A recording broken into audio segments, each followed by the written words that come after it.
Hola, muy buenos días, ¿cómo están todos, queridos auditores?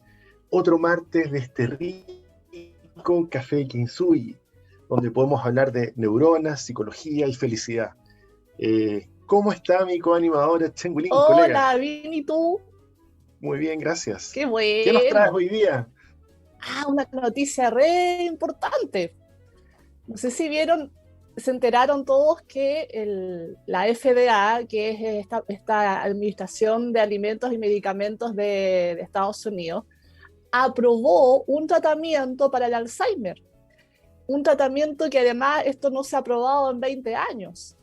Es bien controversial esto. El medicamento se llama Adulhelm y recibió la aprobación el lunes pasado por la FDA en Estados Unidos. Lo aprobó bajo la base de que los resultados que se muestran tienen una probabilidad razonable de eficacia. Es el único medicamento que se ha aprobado por los reguladores estadounidenses. Y lo bonito es que supuestamente logra combatir las causas de la enfermedad y no los síntomas, porque actualmente los medicamentos que existen actúan contra los síntomas y además también hay medicamentos que inhiben otros síntomas pero exacerban otros. Entonces en realidad todavía no logramos hasta hoy tener un fármaco que nos ayude de manera más eficaz contra el Alzheimer. Ojalá que esto efectivamente sea de resultados muy adecuados. El medicamento lo desarrolló Biogen, que es una empresa japonesa, que no revierte la degeneración cerebral, pero lo que les explicaba es que atacaría de alguna manera las causas. Y hay controversia porque claramente no todas las asociaciones, no todas las entidades, no todos los investigadores están muy de acuerdo con esto. De hecho, el doctor Caleb Alexander de la Universidad de Johns Hopkins indica que en su opinión se aprobó un producto con razón insuficiente.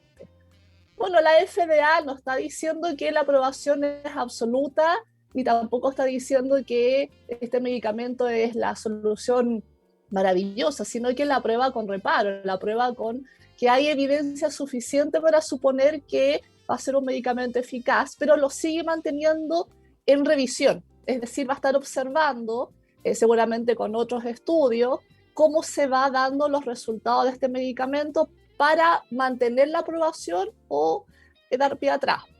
Entonces, claramente esta es una noticia que afecta a millones de personas de edad avanzada, a sus familiares y seguramente va a desatar debates, por supuesto, en toda el área de la salud, de los académicos, incluso en los activistas, de los pacientes. Ojalá que haya consecuencias positivas respecto de este tratamiento nuevo farmacológico en el Alzheimer.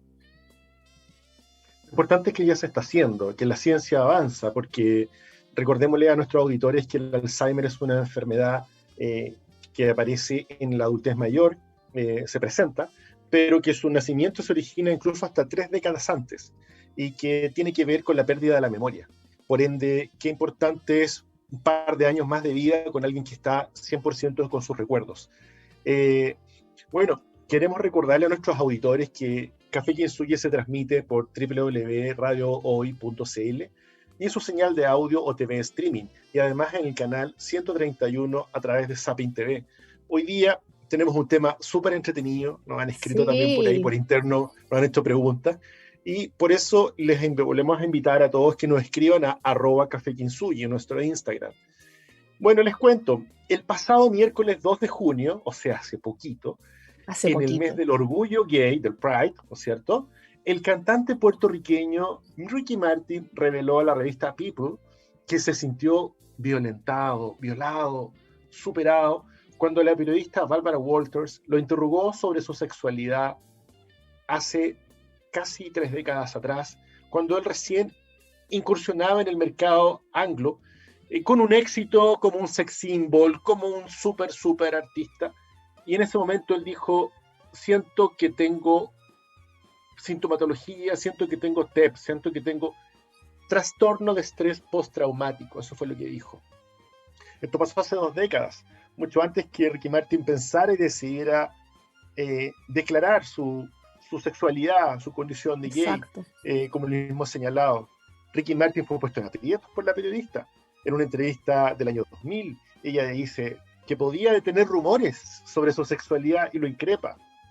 Ricky Martin, y acá es lo interesante, y esto es lo que quiero transmitirle para iniciar la conversación, Chanhue, cuando Ricky Martin se siente acorralado por esta periodista en vivo ante las cámaras, él le pasa lo mismo que le pasa a cualquier animalito de estos documentales de Animal Planet y a cualquiera de nosotros. Él quería huir, él quería escapar, él quería irse, desaparecer, el trágame tierra que dice la gente. Bueno, claro. Él quería desaparecer, él quería luchar, huir, irse, pero tenía en vivo millones de cámaras y una pregunta encima que lo estaba acosando, violentando, violando. ¿Qué nos puedes contar un poquitito de esta experiencia? ¿Qué es el TEP, Chanhue? ¿Qué le pasó a Ricky? Lo que le pasó a Ricky lamentablemente no fue algo nada agradable, fue bien desasertiva la periodista. A veces nos pasan situaciones así, ¿eh? De hecho, el video lo pueden buscar, lo pueden ver y se van a dar cuenta cómo la periodista lo increpa y cómo él lo pasa muy mal. El TEPS, o de mejor manera lo podemos comprender como trastorno de estrés postraumático, TEPS, es una afectación a la salud mental que algunas personas pueden desarrollar tras experimentar, vivenciar algún evento traumático. Este episodio puede poner en riesgo la vida o en riesgo nuestra psique. Es decir, apreciamos que estamos en riesgo de muerte o apreciamos que estamos en riesgo psicológico, ¿sí? Algo nos está afectando emocionalmente. Y esto puede ser, comúnmente lo asociamos a guerra, ¿no? A la vivencia de guerra a los soldados, pero no solamente es eso.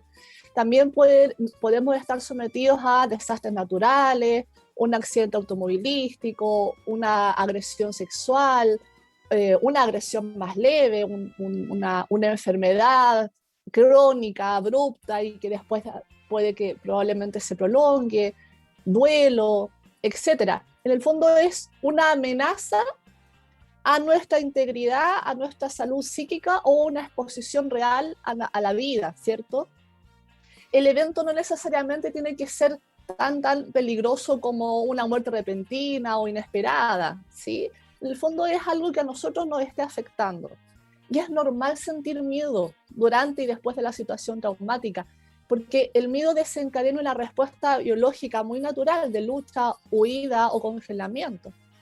Esta es la forma en que el cuerpo busca protegerse ante posibles peligros y genera cambios en el cuerpo, como la liberación de ciertas hormonas, aumenta el estado de alerta, la presión arterial, la frecuencia cardíaca, la respiración para correr, para luchar.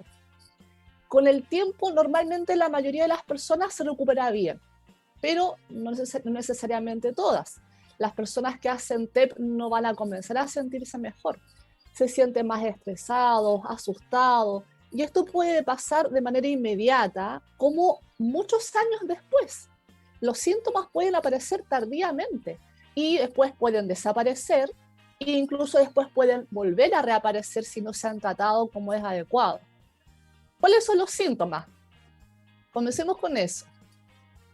Sí, hay un manual internacional que es el Manual Diagnóstico y Estadístico de los Trastornos Mentales, diseñado y desarrollado por la Asociación de Psiquiatras y Psicólogos de Estados Unidos, la APA, que en conjunto con los laboratorios, que sale cada cierta cantidad de años la última edición. La versión actual es la DSM-5, y en ella podemos consignar algunos síntomas que pueden generar los criterios para diagnosticar el estrés postraumático.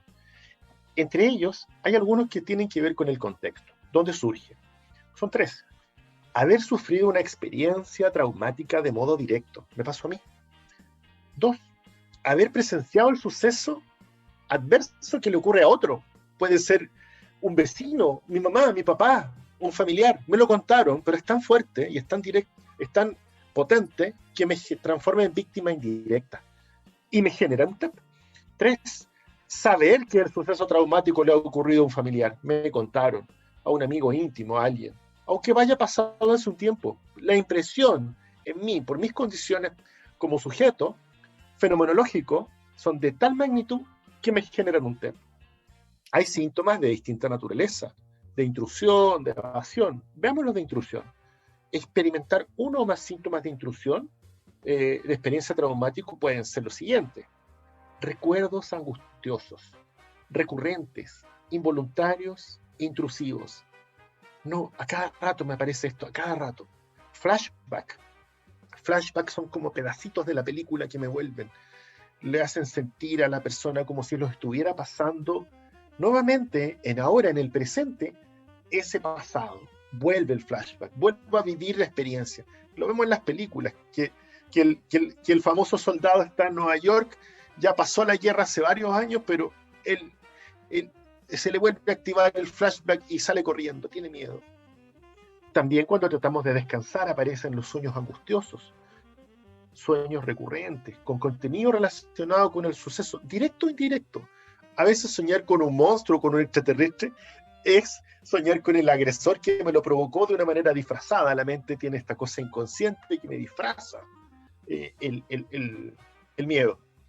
Reacciones disociativas, como ver escenas en retrospectiva, donde la persona podría actuar como si la situación se repite. Y en los más extremos, una pérdida completa de la conciencia respecto al entorno en el que me encuentro. Y por eso es que vemos a las personas a veces como que están viviendo una experiencia que no tiene nada que ver con la condición o el lugar donde se encuentran. Y malestar psicológico intenso, muy intenso y prolongado, al exponerse a factores o detonadores o disparadores internos que lo conectan de manera inmediata con sus redes neuronales al recuerdo traumático. También hay reacciones fisiológicas, por eso es que el STEP es un trastorno que no solo afecta a mi salud mental, sino también mi condición física. Por eso yo lo somatizo. Entonces, dolores de cabeza, colon irritable, dolores de cuello, cansancio, anedonia, etcétera. Exacto. ¿Quieres continuar? También hay síntomas del orden de la evasión. Esto implica intentar evadir situaciones, personas que de alguna manera nos recuerdan el evento traumático. Puede que se dé uno o dos síntomas, pero por ejemplo evitamos lugares, evitamos objetos, cualquier cosa que nos de alguna manera nos remita a lo que nos pasó. Por ejemplo, si fue un accidente automovilístico, probablemente vamos a tratar de dejar de conducir. También evitamos pensamientos o sentimientos relacionados con el evento. Por ejemplo, intentar mantenerse muy ocupado para evitar pensar, recordar, ¿cierto? Y así comenzamos de pronto a llenarnos de trabajo, empezamos a estar todo el día trabajando y nosotros también empezamos como a autocreer que hemos superado el evento traumático. Sin embargo, estamos tan ocupados en el trabajo que estamos evitando afrontar lo que realmente nos pasa. Hay otros mecanismos mucho más complejos, como comenzar a beber demasiado, uso de drogas, ¿sí? Que claramente nos van a generar mucha más afectación. También hay síntomas que son del orden más cognitivo o del estado de ánimo, que nosotros vamos a comenzar a apreciar cambios negativos en nuestras creencias o nuestra emocionalidad, como problemas o incapacidad para recordar cosas importantes del evento que ocurrió. Esto puede ser una amnesia disociativa, es decir, si nosotros intentamos recordar, nos vamos a dar cuenta que ya no recordamos todo, o incluso lo más importante, como que ya no lo percibimos, no lo tenemos en nuestra memoria. Entendiendo que esto no está mediado por lesiones cerebrales o por consumo de drogas o por consumo de alcohol. O porque También no quiera. es posible que... O porque no quiera, es porque no puede. Claro, exacto. También es posible que comencemos a darnos cuenta de que comiencen a surgir creencias negativas de uno o del entorno, o expectativas negativas muy persistentes, muy desagradables y exageradas, como yo soy culpable, yo soy inútil, no puedo confiar en nadie, todas las personas son malas, todas las personas me quieren hacer daño. No hay expectativas positivas del mundo, del futuro, ¿sí? Una percepción distorsionada y muy persistente sobre las causas y las consecuencias del suceso. Y un estado emocional negativo, que es persistente, como la sensación de miedo, terror, enfado, ira, esta culpa o vergüenza que podemos ir sintiendo. Y esto va a generar también probablemente una incapacidad permanente de sentir emociones positivas. Probablemente también experimentemos una pérdida de interés de las cosas que antes nos parecían agradables, que nos entusiasmaban, ya no nos va a pasar. Y probablemente también un desapego a nosotros y a los demás. ¿Te parece si continuamos luego de escuchar a Ricky Martin? A mí me encanta Ricky Martin, soy su fan. Así que vamos a escuchar. Lo mejor de mi vida eres tú con Ricky Martin. Nos vemos. De mi vida eres tú. Hola, ¿cómo están? Regresamos con el Café Kintsugi de este martes y queremos saludar a nuestro auspiciador Instituto Kintsugi. Psicoterapeutas expertos en trauma psicológico y MDR. MDR es una terapia psicológica de tercera generación basada en evidencia científica orientada al tratamiento psicológico del trauma. Reservas al WhatsApp más 569-5634-5078. El trauma se puede superar, Chen-Hui. Sí, bueno, pero antes de eso, antes de que tú continúes, quiero mandar un saludo a todas las fans de Ricky Martin, porque de tocaya a tocaya, pucha, Ricky Martin lo adoramos, así que estamos haciendo este programa gracias a ti también, Ricky Martin. Sí, se te salió lo groupie, pero mira, yo también de alguna manera puedo ser groupie porque me gusta Ricky Martin, porque a mí me encanta. Ricky Martin nos enseña y nos ayuda con exponer su problema, cuán importante es que el trauma sí se puede superar, como dice Instituto Kintsugi.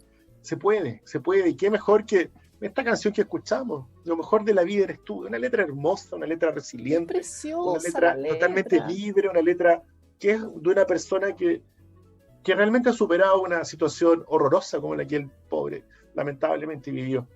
Sí. Bueno, continuando un poco con este estrés postraumático, hay cierta sintomatología que hemos estado describiendo y de distinta naturaleza. Por eso es que cuesta a veces diagnosticar el TED, porque a veces incluso se confunde con depresión, con otro tipo de situaciones. Pero, por ejemplo, también están los síntomas de hipervigilancia y reactividad. Estos pueden causar un nerviosismo importante, donde la persona está siempre como atenta al peligro, como que siempre va a pasar algo. Pueden haber varios síntomas de ellos, como estar siempre sobresaltado, comportamiento irritable, ¿qué te pasa? Como reactivo. Pueden haber arrebatos de furia, sin mediar provocación, de la nada, parece que fuera, pero no es así. Comportamientos imprudentes, a veces autodestructivos, estar al límite, gente que sale corriendo de la nada, no responde, respuestas de sobresalto, pero básicamente como un globo, englobar todo esto en la hipervigilancia. El estar siempre de turno, siempre 24/7 que va a pasar algo malo. Eso implica incluso dificultades en el sueño. Síntomas que generalmente comienzan de a poco en el acontecimiento traumático, pero empiezan a larvarse y a crecer, y a veces después de meses o años emergen. Y pueden venir a los años, muchos años después, por un detonador, Chen-Hui. Exactamente. ¿Qué es trauma? Ampliemos un poquito el concepto, ¿no? Sí, claro. Porque no solamente es trauma por estrés, o sea, no solamente es TEP, ¿sí? El TEP está en base a una vivencia traumática. Normalmente tendemos a pensar que el trauma ocurre por un evento que para todos comúnmente podemos entender que es muy traumático. Ya dijimos, guerra, accidente de auto, amenaza a la naturaleza, un incendio, ¿no? Pero el trauma lo podemos definir como el resultado de la exposición que ocurre en un momento dado cuando la persona se ve expuesta a un hecho adverso. Y un hecho adverso que para uno es un hecho adverso y que es inevitable. Y va a sobrepasar los mecanismos internos que nosotros tenemos de defensa para afrontar esta situación, como también los recursos que pueda tener la persona externamente cuando uno pide ayuda. Por ende, no logramos afrontar de modo adecuado la situación adversa y superarla. Cuando las personas se sienten sobrepasadas por las emociones provocadas por esta situación crítica, los recuerdos no pueden transformarse ni activarse en la memoria como experiencias superadas adecuadamente o como datos neutros que no molesten, y se guardan en el cerebro del mismo modo en que se reaccionó en el momento del suceso produciendo ansiedad, angustia, un malestar que es significativo, ¿no? Y que se alarga en el tiempo. La persona se ve como impedida de detener, de controlar lo que le resulta, lo que da por resultado esta herida emocional o un trauma psicológico. La intensidad emocional se produce en la situación adversa, porque produce un miedo fóbico al recuerdo, lo que impide que la asimilación sana de este acontecimiento traumático. A nivel neurobiológico, los recuerdos traumáticos se van a organizar fragmentadamente, es decir, quedan como percepciones visuales, somáticas del cuerpo, olores, un ruido, algún sonido, los rostros de las personas, una frase, creencias negativas, conductas que aparentemente son inconexas al evento traumático, pero en realidad no lo son, y que se apartan, por lo tanto, de un procesamiento más consciente, provocando una fuerte alteración emocional cuando se ven expuestas a un detonador que los va de alguna manera a reactivar este recuerdo fragmentado que se asocia al trauma. Los efectos psicológicos del trauma producen cambios en nuestra biología, se alteran los mecanismos hormonales y por lo tanto los procesos de memoria. Durante la experiencia traumática se produce una desregulación bioquímica que altera por ende el proceso de memoria. La amígdala, cuando recibimos este estímulo traumático o varios estímulos traumáticos, la amígdala, que es parte del sistema límbico, se hiperactiva. Se hiperactiva y mientras estamos percibiendo esta situación como de amenaza, produciendo una hipersegregación hormonal, que va por un lado hacia el hipotálamo a fin de aumentar la capacidad de nuestro sistema de defensa, y por otro lado va hacia el hipocampo para aumentar la capacidad de fijación del peligro, y por otra parte inhibir la capacidad que tiene el hipocampo del almacenamiento de los recuerdos. O sea, vamos a inhibir la capacidad temporal y la capacidad contextual a fin de aumentar la fijación en el recuerdo traumático. Entonces se produce el almacenamiento de los recuerdos adversos como que no tienen una temporalidad fija, finalizada, es como que no han terminado, produciendo alteraciones biológicas, cognitivas, emocionales, relacionales de la persona. De este modo, ¿qué es lo que va pasando? La vivencia permanece activa, la percibimos como que aún estamos en eso, o permanentemente estamos volviendo a esa situación, ya sea que lo notemos conscientemente o es más inconexo, por lo tanto es más desde lo inconsciente. ¿Y esto qué es lo que va haciendo? Va afectando nuestra realidad, nuestro modo en que nos vamos comportando, ¿cierto? Genera una tendencia a recordar constantemente lo que nos ha ocurrido, ya sea el recuerdo completo o fragmentado.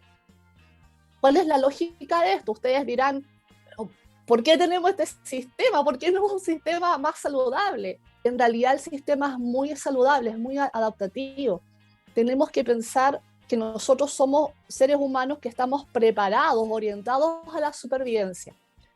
Por lo tanto, tendemos a fijarnos en los hechos adversos. Por eso es que ocurre todo este funcionamiento entre la amígdala, el hipocampo, el hipotálamo y toda la hipersegregación de hormonas.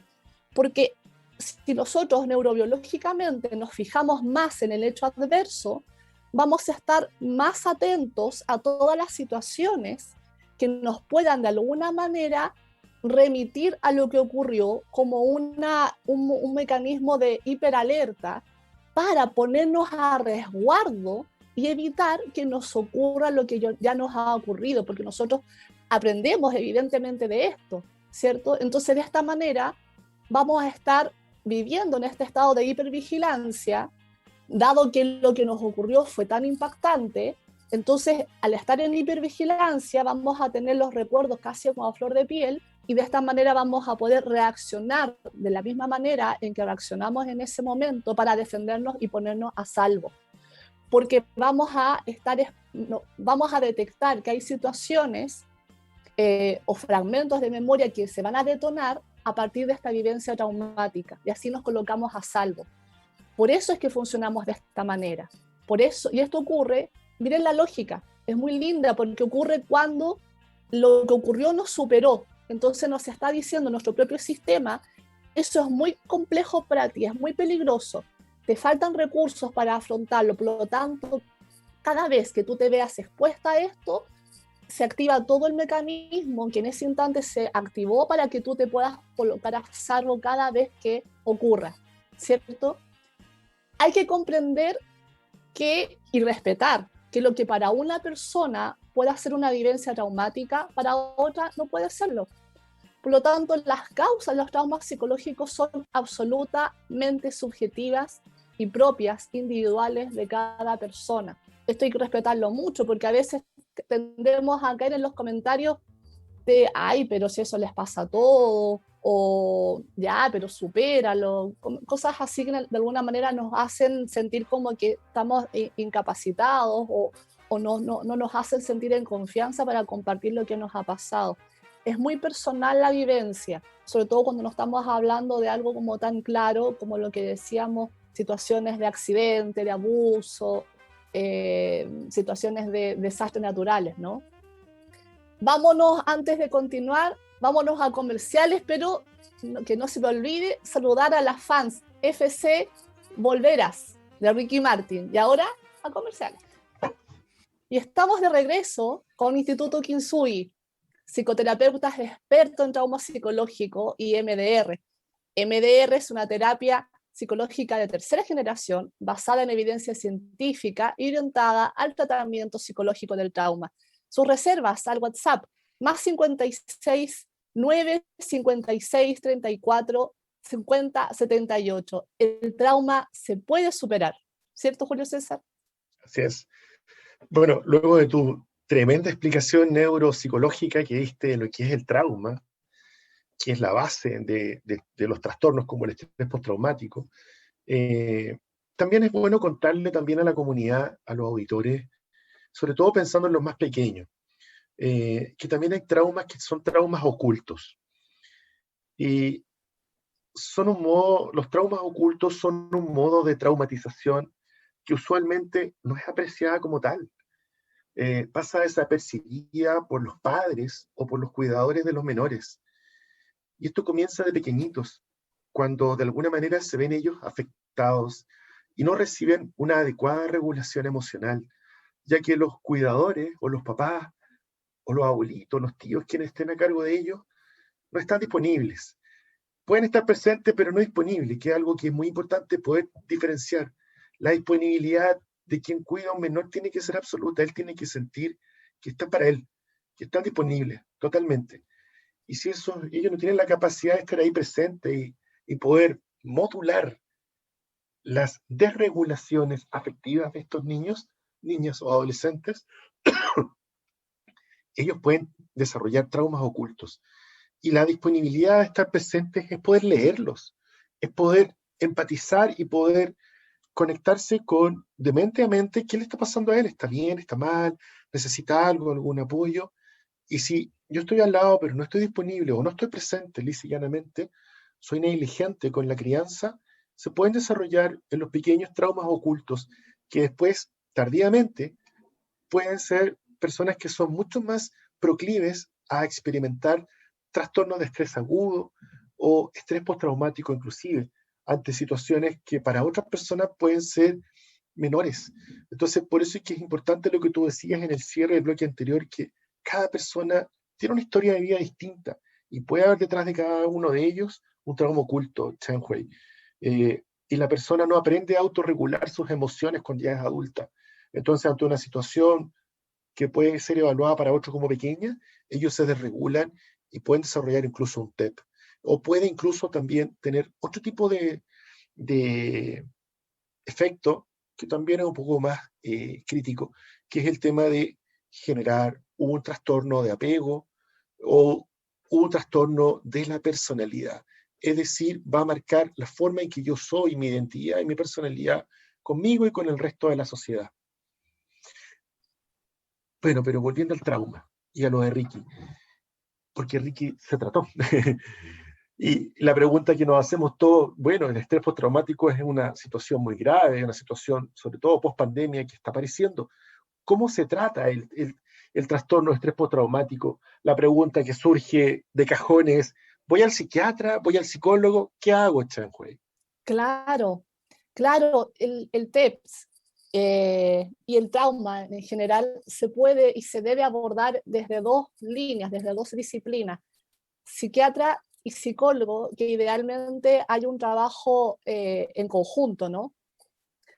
Si no saben por dónde partir, pueden ir al psiquiatra primero o al psicólogo primero, y dependiendo de las circunstancias, lo más probable es que el psicólogo, cuando haga la evaluación de sintomatológica, lo va a derivar al psiquiatra, y viceversa, el psiquiatra probablemente va a hacer lo mismo, porque por un lado, desde la psiquiatría se va a realizar un tratamiento farmacológico, pero desde la psicología se va a realizar en la psicoterapia un tratamiento hacia las causas, hacia poder aumentar los recursos internos, hacia poder superar lo que ha ocurrido, va a trabajar desde lo subjetivo, ¿sí?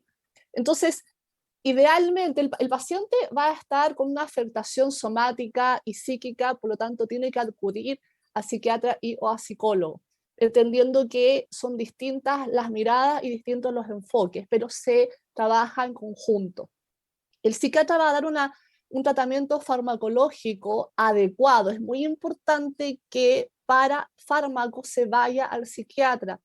No se automediquen, porque por lo general las personas tienden a tomar el famoso clonazepam, lo toman, lo empiezan a tomar sin una regulación adecuada, y lo más probable es que no sea lo que necesiten y no esté generando los efectos necesarios. El psiquiatra hace una evaluación de toda su sintomatología, de la historia, también de los factores como edad, las circunstancias, el sexo, etcétera, donde va a poder dar el mejor tratamiento farmacológico que ustedes necesiten, y además va a hacer un seguimiento, porque no somos objetos, somos seres humanos y cada uno tiene su propia vivencia, distintos modos de reaccionar al tratamiento farmacológico.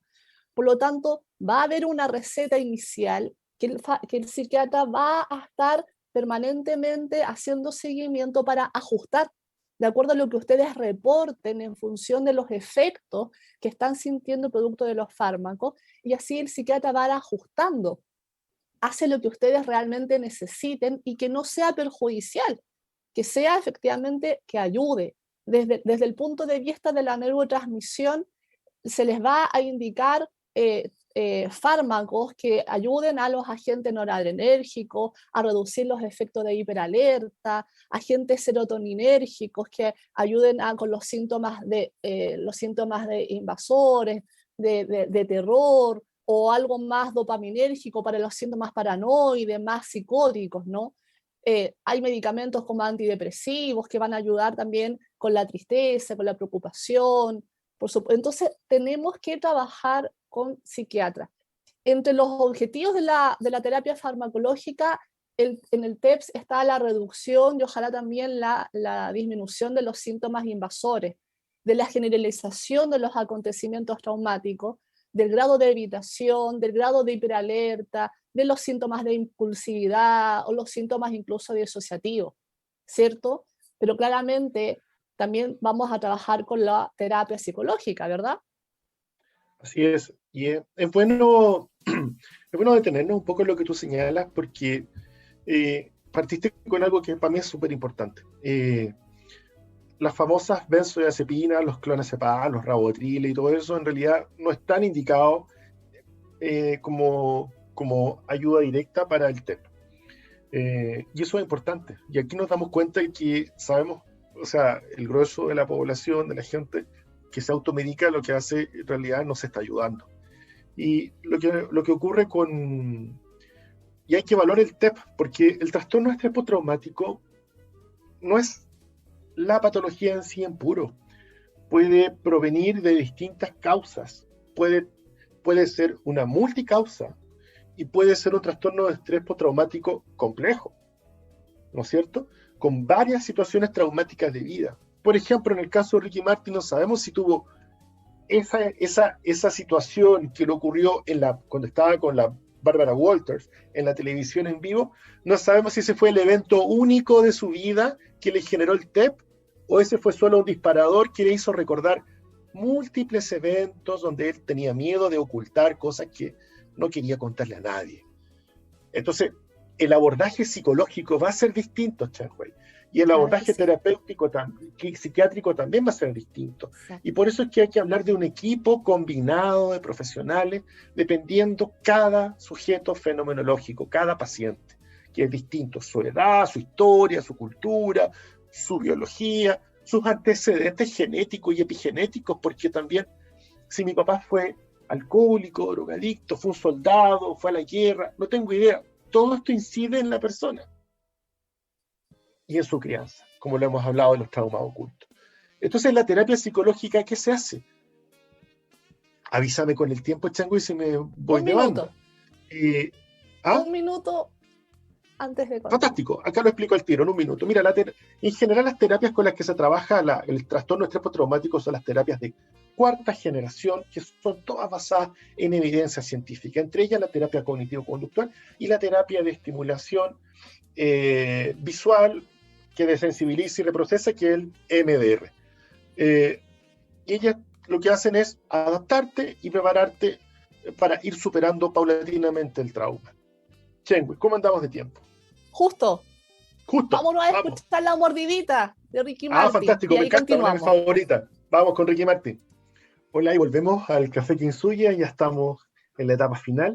Aprovechamos de mandarle un cariñoso abrazo, un cariñoso saludo y mucho ánimo y nuestra admiración a nuestros colegas de la salud que están trabajando para superar nuestra pandemia. Por favor, vacúnense, vayan a vacunarse, no se olviden de eso. Sigamos conversando, Changue. Mira, parte de la terapia psicológica, tú vas al psiquiatra, porque yo sé que necesito que el psiquiatra me saque el trastorno de estrés postraumático. Y el psiquiatra te dice, ya se lo voy a sacar, vaya al psicólogo. Tiene que hacer terapia, porque tiene que trabajar justamente el trauma. Tiene que trabajar el recuerdo, lo que tú también explicaste sobre este funcionamiento tan complejo del cerebro, donde están los recuerdos, porque el trastorno de estrés postraumático es como un programa que me activa los recuerdos de lo que me pasó y que me ponen súper mal. ¿Qué trabaja la terapia? En este caso, la terapia MDR. Aumenta, por un lado, la ventana de tolerancia emocional, es decir, cuánto puedo aguantar antes de activarme hacia arriba, hacia la hipervigilancia, o activarme hacia abajo, hacia el no poder moverme, al quedarme congelado. Te empieza a aumentar la ventana de tolerancia, haces que puedas soportar y aguantar situaciones. Trabaja con la exposición, con el exponerte de a poco, de manera paulatina, controlada, cuidada, que puedas aceptar eso que te genera cierto rechazo, fobia, etc. Desensibiliza, es decir, desconecta emocionalmente o cognitivamente ciertos disparadores que te conectan con ellos y reprocesa. Reprocesar tiene que ver con este modelo adaptativo de la información que tenemos en nuestra memoria, que tiende a que uno tienda a recuerdos saludables, que los recuerdos sean eso.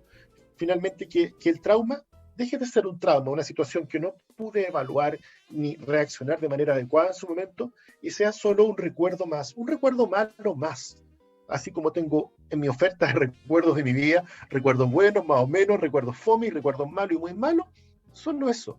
Sí, recuerdo que me pasó eso y punto, lo superé.